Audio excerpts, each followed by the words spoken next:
Desde el jardín del Edén hasta la promesa de un Salvador que vendría a liberar a su pueblo del pecado, Dios se ha revelado a sí mismo a través de la historia, estableciendo pactos con su pueblo. Prácticamente en todas las escuelas teológicas reconocemos que las escrituras están llenas con referencias al pacto. Dios hizo un pacto con Noé, Dios hizo un pacto con Abraham, Dios hizo un pacto con Moisés. Un nuevo pacto es instituido en el Nuevo Testamento. Y lo que quisiera que hagamos en los días siguientes es entender el marco del pacto, la estructura de ese pacto, porque esta es la estructura en la cual el drama de la redención toma lugar. Bienvenido una vez más a tu programa radial Renovando tu Mente con el Dr. R.C. Sproul. Esta semana comenzamos una serie de 15 programas de enseñanza bíblica profunda que hemos titulado El drama de la redención. En esta serie veremos cómo los pactos de Dios que encontramos a través de la Biblia nos proporcionan un marco útil para poder entender las Escrituras. Hoy nos remontaremos al origen de la historia para examinar de cerca el drama de la redención que allí se desarrolla y conocer al director de la obra, quien garantiza que todo va a salir al pie de la letra. Te invitamos a quedarte en sintonía hasta el final del programa para que te enteres de cómo puedes conseguir la guía de estudio para esta serie totalmente gratis. Pasemos al salón de clase a escuchar una vez más al Dr. R.C. Sproul en la voz de Pepe Mendoza con el mensaje titulado El drama eterno. En los días que vienen vamos a desarrollar una serie completamente nueva titulada El drama de la redención. Permítanme repetirlo, el drama de la redención. Ahora, he escogido la palabra drama en el título de esta serie por una razón. Cuando usamos el término drama, pensamos en primer lugar en algo que vemos sobre un escenario, una obra.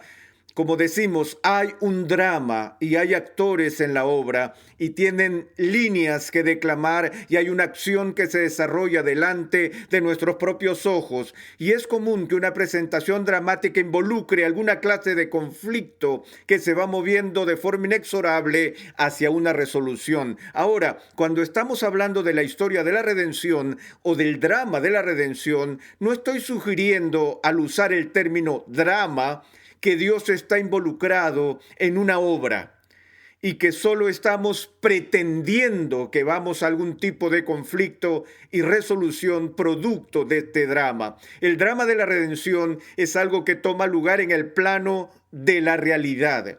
No hay ningún tipo de actuación, no hay ficción imaginaria involucrada. Esto es real, es una historia real.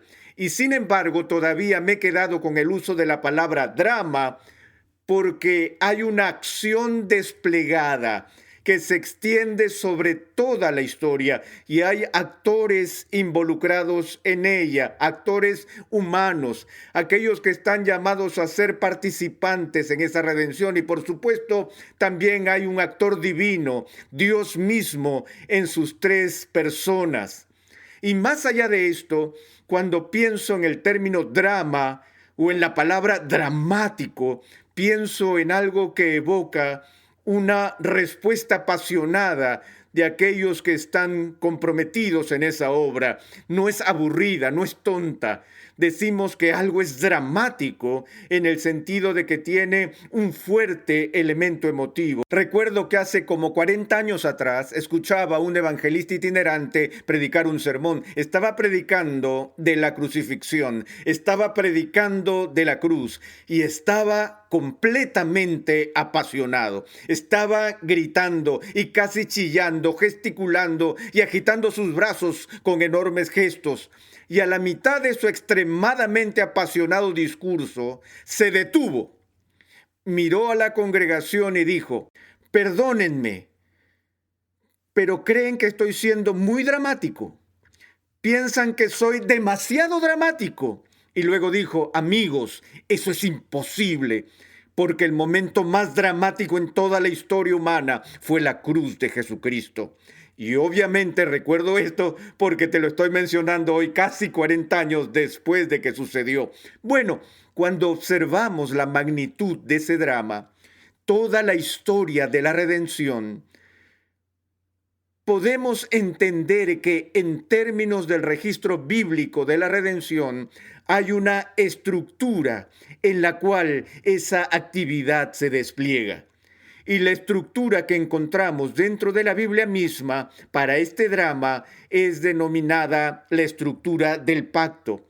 Ahora, uno no tiene que comprometerse con lo que se denomina teología del pacto para observar esto. Prácticamente en todas las escuelas teológicas reconocemos que las escrituras están llenas con referencias al pacto.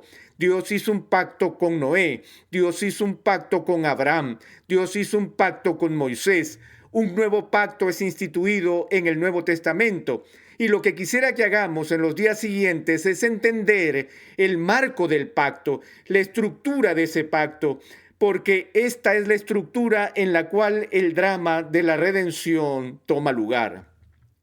Ahora, para empezar, necesitamos hacer notar que hay diferentes clases de pactos en la Biblia y que el primer pacto que quisiera que observemos hoy es llamado usualmente el pacto de la redención.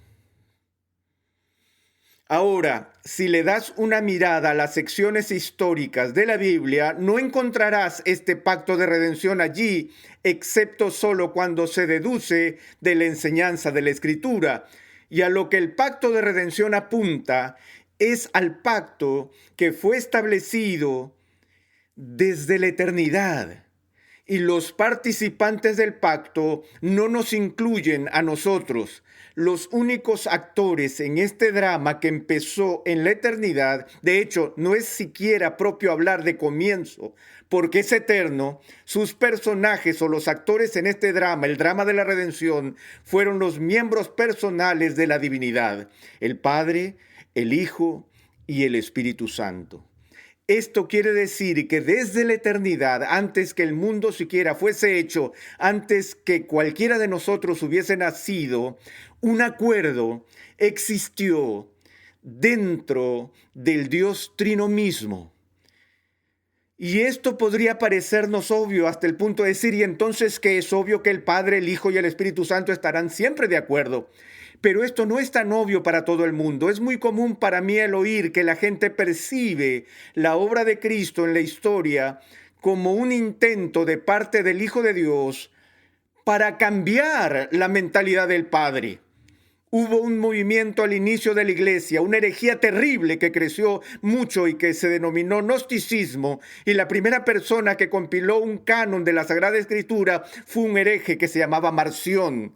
Y lo que Marción hizo fue que produjo y modificó una versión de la Biblia en la que en los libros del Nuevo Testamento cualquier referencia al Antiguo Testamento que presente a Dios como bueno y justo fue borrada. Porque Marción creía que el Dios del Antiguo Testamento no era el Dios supremo, no era el Padre de Jesucristo, sino que fue un demiurgo infame y desagradable, quien controlaba este mundo y lo sujetaba a ira y juicio, visitándolo con toda clase de actividades severas y crueles. Y la idea que tenía Marción era que Jesús, cuando él vino, nos redimió de ese personaje desagradable que se encontraba en el Antiguo Testamento. Por eso es que usó sus tijeras y creó un Nuevo Testamento de acuerdo a sus gustos. Y por supuesto, eso es lo que provocó que la iglesia se plantara frente a Marción y le dijera, no, tú has distorsionado el mensaje bíblico. Y fue entonces cuando la iglesia encontró necesario el declarar con claridad qué libros y qué contenido de esos libros pertenecen en sí a la Biblia. El tema en ese entonces fue un asunto de acuerdo entre los miembros de la divinidad.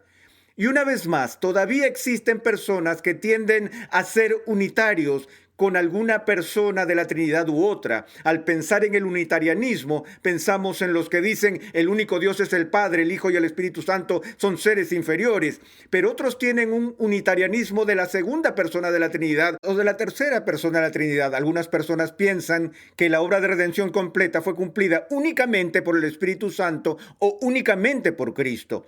Y lo que tenemos que ver en este pacto de redención es que desde la eternidad las tres personas de la divinidad, el Padre, el Hijo y el Espíritu Santo, acordaron juntos crear este drama y operar dentro de él. Ahora vemos, por ejemplo, que Dios es como el dramaturgo.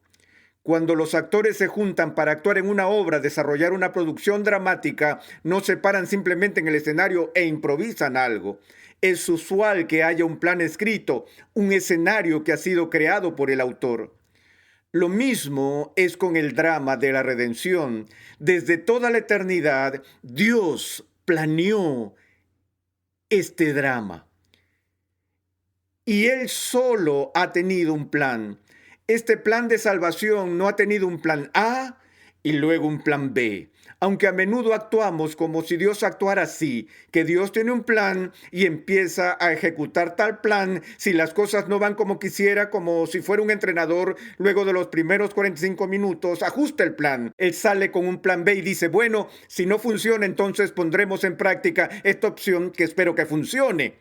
Pensar de esa manera está reflejando una visión de Dios que lo hace un poco menor que el becerro de oro, que no es más que un espectador impotente, un animador celestial que espera que las cosas funcionen. No, la visión bíblica es que el plan de Dios fue establecido en la eternidad, que no hay plan B y que este plan no tiene otra chance más que suceder. Como lo diría el lenguaje escritural, es necesario que todo esto suceda porque fue establecido en la eternidad por el determinante y predeterminado consejo de Dios mismo. Lo que estoy diciendo es que antes que el mundo fuera siquiera creado, Dios tuvo la intención de crear un mundo. Y que tal creación era parte del plan eterno de Dios. Y en ese plan eterno hubo un completo acuerdo entre el Padre, el Hijo y el Espíritu Santo. Cuando vamos a las Escrituras vemos cómo en ese drama los tres miembros de la divinidad están activos. Algunas veces la Biblia habla de la creación como siendo la obra del Padre. En el principio creó Dios los cielos y la tierra, y tendemos a pensar que esto se refiere casi de forma exclusiva a la obra de Dios el Padre. Pero luego, cuando leemos el recuento de la creación, cómo Dios trae orden al universo, vemos que el Espíritu Santo, el Espíritu de Dios, se mueve sobre las aguas y trae la luz al mundo y llena el mundo con aquellas cosas que habitan nuestro planeta. Así, el Espíritu mismo es visto como íntimamente involucrado en la actividad de la creación y de forma particular cuando se trata de la creación de la vida, porque aparte del Espíritu Santo, nadie podía vivir en lo absoluto. Bíblicamente, todos tenemos al Espíritu Santo en un sentido, no en el sentido de la redención, sino en el sentido de participar del poder del Espíritu Santo de Dios, el cual es el mismo poder de la vida. Aún el pagano que no tiene una relación redentiva con Dios, sin embargo, participa de los beneficios comunes del Espíritu Santo al experimentar la vida misma. Eso fue la tercera persona, pero ¿qué de la segunda persona de la Trinidad? Cuando vamos al Nuevo Testamento leemos, en el principio existía el Verbo y el Verbo estaba con Dios y el Verbo era Dios. Continúa el texto y luego dice, todas las cosas fueron hechas por medio de Él y sin Él nada de lo que ha sido hecho fue hecho. El Nuevo Testamento dice que el mundo fue creado por la segunda persona de la Trinidad, Cristo, en Cristo y para Cristo. En un sentido, todo lo creado fue un regalo del Padre al Hijo. Esta es solo una manera de hablar del acuerdo íntimo en la divinidad. Pero nuestra preocupación no es con la creación, es con respecto a la redención. Y la redención es el drama de la salvación de la creación caída. Y desde toda la eternidad, Dios no solo planeó la creación, sino que Él también planeó la redención de la creación.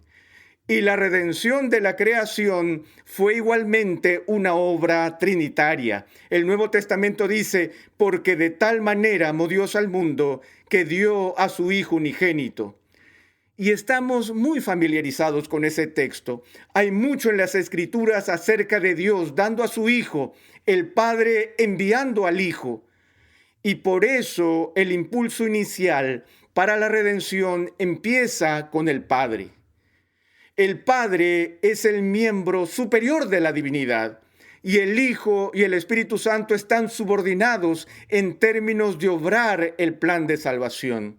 Esto no significa que el Hijo o el Espíritu son de alguna manera inferiores al Padre. Ellos son iguales, ellos son coeternos, ellos son consubstanciales, son iguales en poder y ser, en dignidad y en todo lo demás. Pero en términos de su acción, Dios el Padre es el iniciador. El Padre envía al Hijo al mundo.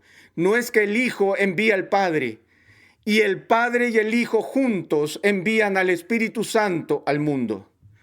Y así vemos que el Padre es como el iniciador que está activamente involucrado en la obra de redención. Que del Hijo. Es el Hijo el que no considera su igualdad con Dios como algo a que aferrarse con tenacidad o celo, sino que es el Hijo quien desde toda la eternidad concuerda con el Padre que en un momento dado se vaciaría a sí mismo de su gloria y asumiría la naturaleza de la humanidad para encarnarse y someterse a las leyes del Padre, a las que todos los seres humanos están llamados a obedecer, y llegar a ser obediente hasta la muerte, aún la muerte en una cruz. Y así, esta no es una decisión que el Padre toma de forma unilateral para enviar al Hijo, sino que el Hijo está de acuerdo. Que la venida de Cristo al mundo es voluntaria. Él está de acuerdo. Hay un pacto entre el Padre y el Hijo está dispuesto a venir. Y ahora es el Hijo quien se ofrece en sacrificio al Padre para satisfacer la rectitud del Padre, para satisfacer su justicia. Cristo se ofreció a sí mismo en la cruz por nosotros y por nuestra salvación, y lo hizo para satisfacer la justicia del Padre. Y no solo se ofreció a sí mismo como ofrenda, como un sacrificio, con el fin de satisfacer las demandas de la justicia de Dios, sino que más allá de eso, Él continúa en su rol como un intercesor por su pueblo.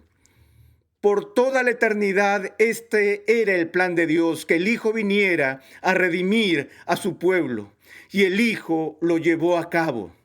Él recrea el drama. Él viene, es encarnado, se sujeta a sí mismo a la ley, vive una vida de perfecta obediencia y luego se ofrece a sí mismo como el sacrificio perfecto y luego entra él mismo al lugar santísimo en el cielo con la sangre en sus propias vestiduras de su propio sacrificio y sirve allí de forma perpetua como nuestro intercesor.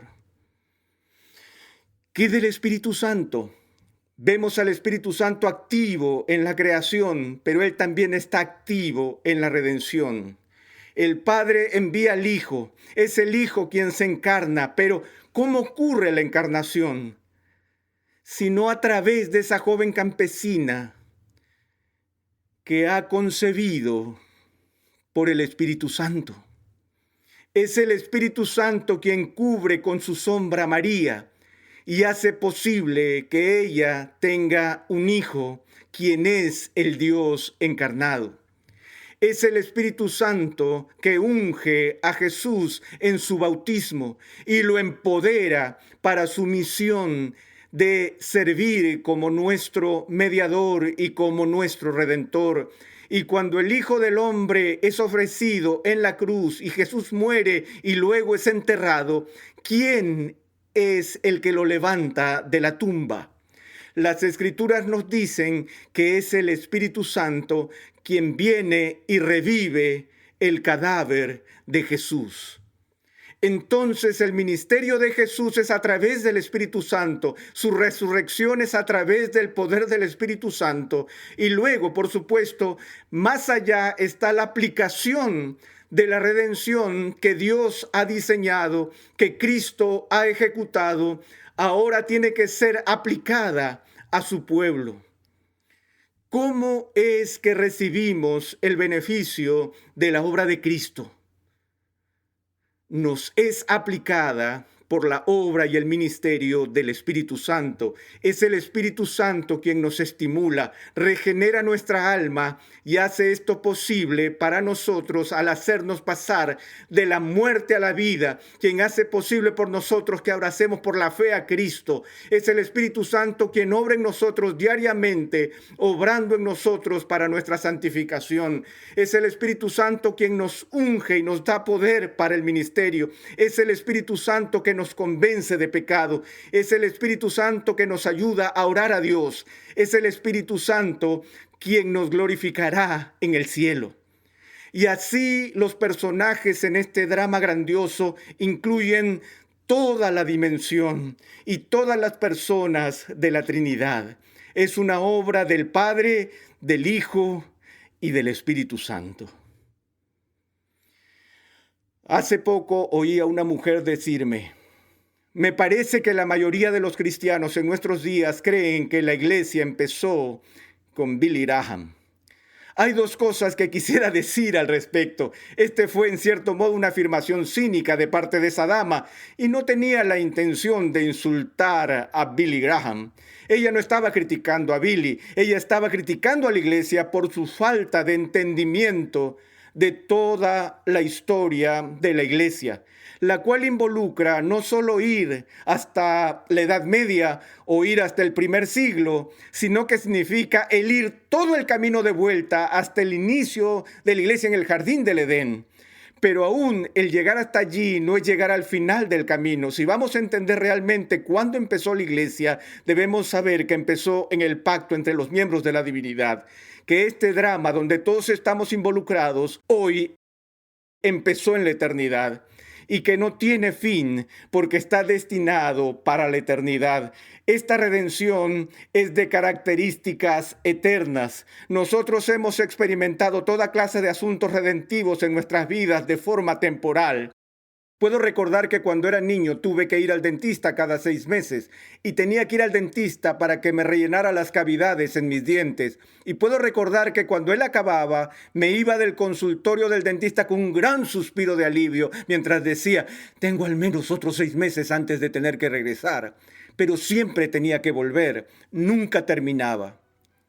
Pero en este drama, la redención que experimentamos en Cristo está destinada y durará para siempre. Nosotros ya estamos participando de la vida eterna, una vida que fue planeada desde la eternidad y planeada para la eternidad.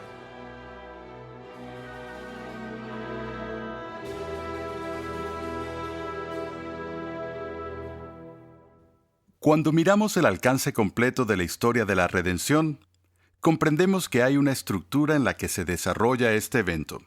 La estructura que encontramos en las Escrituras es una estructura de pactos. Dios hace pactos con Noé, Abraham y David. Luego, en el Nuevo Testamento vemos que un nuevo pacto es instituido. Sin embargo, estos pactos son todos pactos históricos, son parte de la historia de la humanidad. Pero hoy hemos visto que hay un pacto que se estableció desde toda la eternidad, el pacto eterno de la redención. En el siguiente capítulo de esta serie sobre el drama de la redención, veremos que el primer acto en esta historia es el relato bíblico de la creación. El Dr. Sproul examinará este primer pacto entre Dios y el hombre, explicando su naturaleza e importancia en la historia de la redención. Escuchemos un avance del próximo programa. Bueno, cuando observamos la creación de Adán y Eva, su situación en el paraíso, lo observamos en términos del pacto. El de ahora no es el pacto que existe entre los miembros de la divinidad, el que ya hemos examinado, el pacto de la redención, sino que ahora hay una relación de pacto entre el Creador y la criatura, entre Dios y Adán y Eva. Gracias una vez más por la sintonía en el día de hoy. Te invitamos a visitar nuestra página web renovandotumente.org, donde podrás descargar gratuitamente la guía de estudio de la serie de hoy. Allí, además, encontrarás una amplia variedad de recursos, tales como episodios pasados, artículos y contenido multimedia, con la finalidad de cumplir con nuestra misión de proclamar, enseñar y defender la santidad de Dios en toda su plenitud a tantas personas como sea posible. Para contactarnos, por favor, envíanos un correo electrónico a programa@renovandotumente.org con tus preguntas, testimonios y comentarios. Renovando tu Mente es una producción de los Ministerios Ligonier, la confraternidad de enseñanza del Dr. R.C. Sproul.